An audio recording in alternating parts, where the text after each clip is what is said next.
नमस्कार दोस्तों, हमारे चैनल प्रेम सागर ऑफिशियल 1 2 3 में दोस्तों आपका स्वागत है। हर हर महादेव। कैसे हैं आप सब? देखिए, आज का यह वीडियो बहुत ही खास होने वाला है।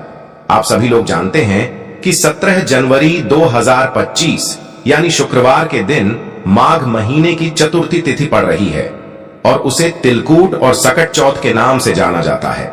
और दोस्तों, कहा जाता है कि संकट चौथ के दिन गणेश जी की पूजा की जाती है और इसी दिन किया गया 2 दीपक वाला उपाय कभी भी विफल नहीं जाता है। अगर आपने भी इस महीने में ये उपाय नहीं किया है तो इस उपाय से चूकना मत दोस्तों, क्योंकि इसी दिन किया जाने वाला पंडित जी द्वारा बताया गया 2 दीपक वाला उपाय आप लोगों को जरूर करना चाहिए। क्योंकि दोस्तों, ये एक ऐसा उपाय है जो कि इस उपाय को करने के बाद दोस्तों आपको फिर कोई और उपाय को करने की जरूरत नहीं है, क्योंकि सबसे बड़ा और सबसे नया ये उपाय पंडित जी ने अपनी अभी की शिव पुराण की कथा में ही बताया है। मैं जिस उपाय को आज हम आपको बहुत अच्छे से समझाने वाले हैं, इस वीडियो को देखने के बाद इस उपाय को समझने के लिए आपको कोई और वीडियो को देखने की जरूरत नहीं पड़ेगी। तो चलिए दोस्तों, उपाय को शुरू करते हैं। देखिए, यह दिन इतना खास होता है, इतना महत्वपूर्ण होता है।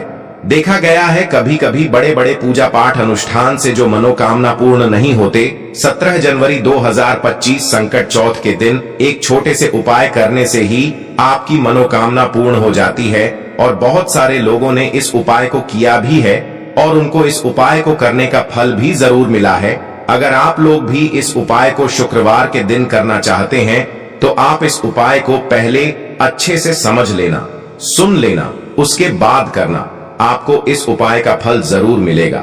और इस उपाय को कर लेने से आपके घर में चाहे किसी भी प्रकार की दुख और समस्या क्यों ना चल रही हो, चाहे आपको उसका कारण भी नहीं पता है कि भाई यह समस्या किस कारण से चल रही है, उसका कुछ भी कारण हो सकता है, जैसे पितर दोष हो सकता है या किसी भी तरह का मंगल दोष भी हो सकता है, और भी बहुत तरह के दोष होते हैं, कुछ भी हो सकता है। पर आपको इस उपाय को करने के लिए आपको अपने दोष को पता लगाने की भी जरूरत नहीं है। बस संकट चौथ के दिन आपको इस 2 दीपक वाले उपाय को आप लोगों को कर लेना है। ये एक ऐसा उपाय है जिस उपाय को अगर किसी विशेष दिन पर किया जाए तो भाई उस विशेष दिन का जो है वह तो हमें मिलता ही मिलता है, पर हमने उस दिन पर इस दीपक वाले उपाय को किया है तो हमें उससे भी बड़ा फल मिलता है और फल बहुत जल्दी मिलता है, क्योंकि आप इस उपाय को बहुत ही बड़े और विशेष दिन पर कर रहे हो। क्योंकि दोस्तों, 17 जनवरी 2025 यानी कि शुक्रवार के दिन चतुर्थी तिथि का बहुत ही ज्यादा बड़ा महत्व होता है।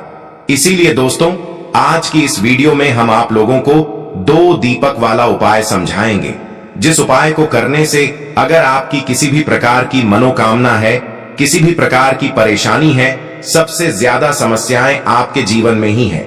अगर आपको धन प्राप्ति नहीं हो पा रहा है, रुपए पैसे की आपके घर में लगातार दिक्कत परेशानियां चलती चली आ रही हैं, आपका व्यापार, आपकी नौकरी अगर अच्छे से नहीं चल रहे हैं, जिसकी वजह से घर में लगातार आर्थिक समस्याएं बनी रहती हैं, घर का कोई ना कोई सदस्य अगर बीमार रहता है, आपस में एक दूसरे से लड़ाई झगड़ा होता रहता है, किसी की अगर बनती नहीं है, तो पूज्य गुरु जी ने कहा है कि जब आपके जीवन में ऐसी परिस्थितियां आ जाएं कि आप एक एक रुपये खर्च करने से पहले कई बार सोचने लगे हो, आपको धन प्राप्ति अगर नहीं हो पा रहा हो, तो आपको सिर्फ और सिर्फ 2 दीपक से एक ऐसा विशेष उपाय करना है जो आपकी इन। लेकिन उससे पहले जो भी मेरे भाई मेरी प्यारी बहनें आज चैनल पर पहली बार आए हैं या मेरी आवाज आज पहली बार सुन रहे हैं, अगर आप भी महादेव के सच्चे भक्त हैं तो वीडियो को लाइक और चैनल को सब्सक्राइब जरूर कर लें और कमेंट बॉक्स में लिखे हर हर महादेव। तो चलिए बात करते हैं हमारे पहले उपाय की। देखिए, इस उपाय के लिए आपको 2 दीपक लेने होंगे। दोनों ही दीपक आप मिट्टी के भी ले सकते हैं और दोनों ही दीपक आप शुद्ध आटा मढ़कर उनके भी तैयार कर सकते हैं।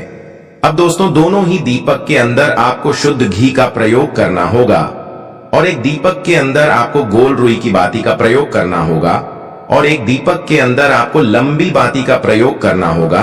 लंबी बाती वाले दीपक के अंदर आप मौली वाला जो धागा आता है कलावा का, उसकी बाती का प्रयोग भी आप लंबी बाती वाले दीपक के अंदर कर सकते हैं। देखिए, 2 दीपक वाला ये चमत्कारी उपाय केवल शुक्रवार की रात्रि में ही किया जाता है। इसीलिए आपको इस उपाय को बहुत ही ध्यान से समझना। इसी के साथ में आपको एक चुटकी काले तिल के दाने लेना है और इसी के साथ में आपको मात्र एक चुटकी हल्दी भी लेनी होगी। अब दोस्तों, ये सभी सामग्री लेकर के आपको रात्रि के समय पहुंच जाना है अपने घर में, जहां कहीं भी तुलसी जी का पौधा, तुलसी माता का निवास स्थान है, वहां पर देखिए दोस्तों, सबसे पहले तो आपके पास जो एक गोल बाती का दीपक, उसे आपको तुलसी जी के वहां पर प्रज्वलित करना है। दीपक को प्रज्वलित करते समय आपको ओम नमो भगवते वासुदेवाय इस मंत्र का 11 बार जाप कर लेना है। अब देखिए दोस्तों, आप जो एक चुटकी काले तिल के दाने लेकर के आए हैं, उन्हें आपको अपने सीधे हाथ में रखना है और जो आपने गोल बाती वाला दीपक प्रज्वलित किया है माता तुलसी जी के वहां पर, उसके ऊपर से आपको इन एक चुटकी काले तिल को गड्ढी की दिशा में घुमाना है। आपको अपना नाम और अपनी गोत्र को बोल देना है और फिर आपको इन काले तिल को उससे जलते हुए दीपक के अंदर डाल देने हैं। देखिए, काले तिल भगवान विष्णु के पसीने से उत्पन्न हुए हैं और जब भी हम यह दीपक नवमी की रात्रि में प्रज्वलित करते हैं तो इससे हमें हमारे कर्ज में राहत मिलती है, हमारे जीवन में धन प्राप्ति के नए नए मार्ग खुलते हैं। हमारा अगर कोई भी कार्य रुका हुआ है तो वह भी परिपूर्ण होता है। देखिए, गोल बाती का जो दीपक है, विशेषकर हम माता तुलसी के वहां पर भगवान विष्णु और माता लक्ष्मी के निमित्त प्रज्वलित कर रहे हैं। इस प्रकार से आपको ये दीपक प्रज्वलित कर देना है। अब जो आपके पास लंबी बाती का दीपक है, एक चुटकी हल्दी है, तो इससे आपको लेकर के पहुंचना है अपने घर के मंदिर में। आपके घर के मंदिर में माता लक्ष्मी की जो भी प्रतिमा ही मूर्ति है, उनके सामने सबसे पहले तो आपको ये लंबी बाती का दीपक रखना है। फिर आपको दीपक को प्रज्वलित कर देना है। दीपक को प्रज्वलित करते समय आपको ओम महालक्ष्मी नमः इस मंत्र का जाप करते रहना है। अब दोस्तों, आपके पास जो एक चुटकी हल्दी है, उसे आपको अपने सीधे हाथ में रखना है और इस एक चुटकी हल्दी को आपको उस दीपक के ऊपर से 11 बार घड्डी की दिशा में घुमाना है और आपको ओम महालक्ष्मी नमः मंत्र का जाप करते रहना है और इस एक चुटकी हल्दी को आपको उसे दीपक के अंदर डाल देना है। देखिए, एक चुटकी हल्दी वाला जो दीपक है आपके जीवन से दुर्भाग्य को समाप्त करता है, माता लक्ष्मी की आपको कृपा प्राप्त करवाएगा, धन प्राप्ति के आपके जीवन में नए नए मार्ग बनाएगा।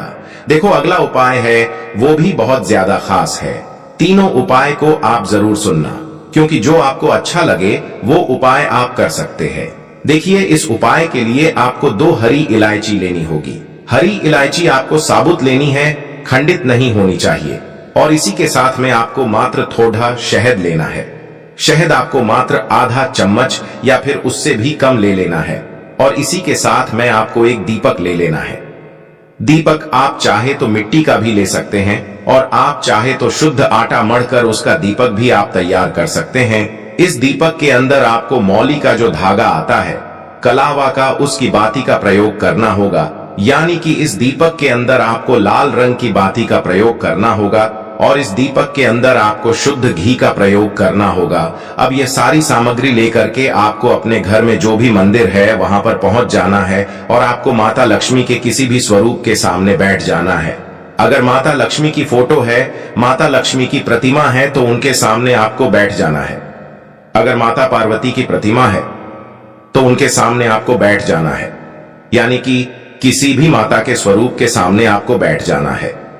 अब देखिए, सबसे पहले तो आपको माता रानी के सामने थोड़ी सी चावल की ढेरी बना देनी है, यानी कि थोड़ी सी अक्षत के दाने आपको माता रानी के सामने रखना है।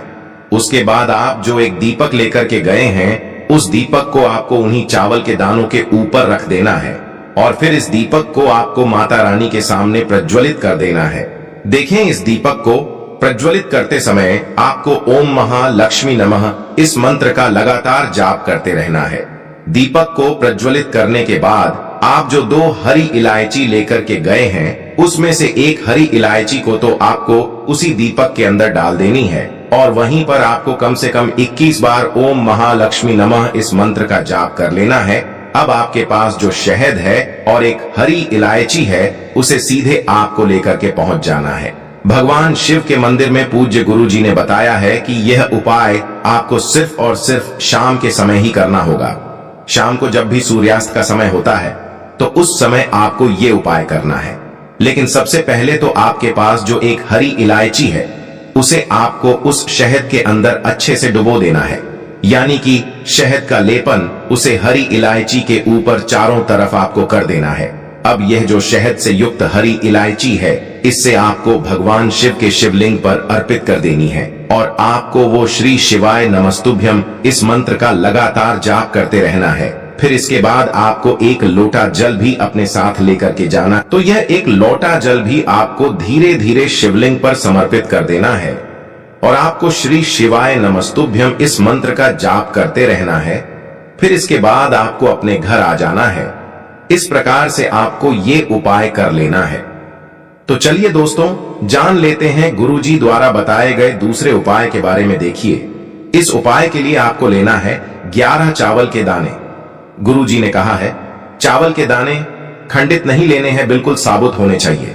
उसके साथ में आपको लेना है एक बेलपत्र। बेलपत्र का भी एक नियम है, अगर आपके पास बेलपत्र नहीं है तो आप शिवलिंग से उठाकर उसको पुनः शुद्ध जल से धोकर इस्तेमाल कर सकते हैं। इस प्रकार आपको बेलपत्र लेना है। इसके बाद आपको एक लोटा जल लेना है। अब ये सब सामग्री लेकर आपको जाना है महादेव के मंदिर में। देखो, अब आपको उत्तर साइड में खड़े हो जाना है और सबसे पहले आपको एक बेलपत्र अपने हाथ पर और 11 चावल दाने रखकर शिवलिंग के ऊपर अपना नाम और गोत्र बोलते हुए समर्पित कर देना है और ओम नमः शिवाय श्री शिवाय नमस्तुभ्यं का लगातार जाप करना है। अब आपको जो एक लोटा जल साथ में लेकर आए थे उसे धीरे धीरे बेलपत्र और चावल दाने के ठीक ऊपर आपको समर्पित करते जाना है और शिव पुराण के मूल मंत्र श्री शिवाय नमस्तुभ्यं का 11 बार जाप करना है और अपनी मनोकामना बोलते जाना है। देखो, बस छोटा सा उपाय करना है, देखना एक दिन आपके सब काम बनने लग जाएंगे। गुरुजी का बहुत ही विशेष उपाय है। चलते हैं तीसरे उपाय की तरफ। देखिए, इस उपाय के लिए आपको एक तांबे के पात्र के अंदर सबसे पहले अपने घर से शुद्ध जल लेना है। फिर इसी के साथ में आपको मात्र थोड़ा सा शहद लेना होगा। शहद आपको आधा चम्मच या फिर उससे भी कम लेना है और इसी के साथ में आपको एक प्यारी सी बेलपत्र ले लेनी है। बेलपत्र यदि आपको नहीं मिल पाती है तो भगवान शिव के शिवलिंग पर चढ़ी हुई बेलपत्रों को आप पुण्य शुद्ध जल से धोकर के उपयोग कर सकते हैं और बेलपत्र जो है वह कहीं से भी कटी फटी खंडित नहीं होनी चाहिए। अब ये तीनों सामग्री लेकर के सीधे आपको पहुंच जाना होगा भगवान शिव के मंदिर में। ये उपाय सुबह से लेकर के शाम तक किसी भी समय कर सकते हैं। देखिए, सबसे पहले तो आपके पास जो शहद है उससे आपको अपने सीधे हाथ की चींटी उंगली के जो पास वाली उंगली होती है अनामिका उंगली, उसमें थोड़ा सा शहद आपको लेना है और इससे फिर आपको शिवलिंग पर जहां माता सुंदरी का स्थान होता है वहां पर आपको ओम का निर्माण करना है। लेकिन जलाधारी के बिल्कुल बीच में जो स्थान होता है उससे माता अशोक सुंदरी का स्थान कहते हैं और इसी स्थान पर आपको शहद से ओम का निर्माण करना है। अब दोस्तों, आपके पास जो एक बेलपत्र है उससे आपको अपने सीधे हाथ की हथेली पर रखना है और महादेव से आपको अपनी वह विशेष मनोकामना, आपके जीवन में जो भी संकट चल रहे हैं, जो भी समस्याएं चल रही हैं, जो भी जीवन में दुर्भाग्य बना हुआ है, आप अपने किसी भी कार्य में सफल नहीं हो पा रहे हैं, तो जिस भी प्रकार की आपकी समस्या है उसे दूर करने के लिए आपको महादेव से प्रार्थना कर लेनी है और फिर यह जो एक बेलपत्र है इससे आपको शिवलिंग पर माता अशोक सुंदरी वाले स्थान पर समर्पित कर देनी है। देखिए, जहां पर आपने ओम का निर्माण किया है उसी के ऊपर आपको ये बेलपत्र भी समर्पित कर देनी है। देखिए, बेलपत्र की चिकनी साइड का हिस्सा शिवलिंग से स्पर्श होगा और इसकी जो डंडी है वो आपको जलाधारी की ओर रखनी है। पत्ती वाला भाग शिवलिंग की तरफ रहेगा। इसी प्रकार से आपको यह बेलपत्र समर्पित कर देनी है। अब दोस्तों, आपके पास जो एक जल का पात्र है उसमें से थोड़ा सा जल तो आपको बेलपत्र की जो आगे वाली पत्ती है उस पर आपको समर्पित करना है और आपको श्री शिवाय नमस्तुभ्यं इस मंत्र का जाप कर लेना है। फिर उस पात्र के अंदर जो जल बचेगा उसे पूरा आपको भगवान शिव के शिवलिंग पर धीरे धीरे समर्पित करते जाना है और लगातार आपको शिव महापुराण के मूल मंत्र श्री शिवाय नमस्तुभ्यं इस मंत्र का जाप करते रहना है। गुरुजी ने कहा है कि जल आपको इतने धीरे धीरे समर्पित करना है कि जल समर्पित करते हुए आप कम से कम 11 बार श्री शिवाय नमस्तुभ्यम या फिर ओम नमः शिवाय इस मंत्र का जाप कर सके। फिर इसके बाद वापस आपको अपने घर आ जाना है। इस प्रकार से आपको ये उपाय कर लेना है। आप देखेंगे कि आपकी सभी मनोकामनाएं अवश्य ही पूरी होंगी। ये उपाय आपको अवश्य करने हैं। इस वीडियो तो चलिए दोस्तों जान लेते हैं सबसे पहले उपाय के बारे में, जो कि है तुलसी जी के पत्तों का बहुत ही चमत्कारिक उपाय। देखिए, हम सभी के घरों में माता तुलसी का पौधा अवश्य ही होता है। तो देखिए, हमें तुलसी जी के पौधे से सबसे पहले तो 3 पत्ते तोड़ने हैं।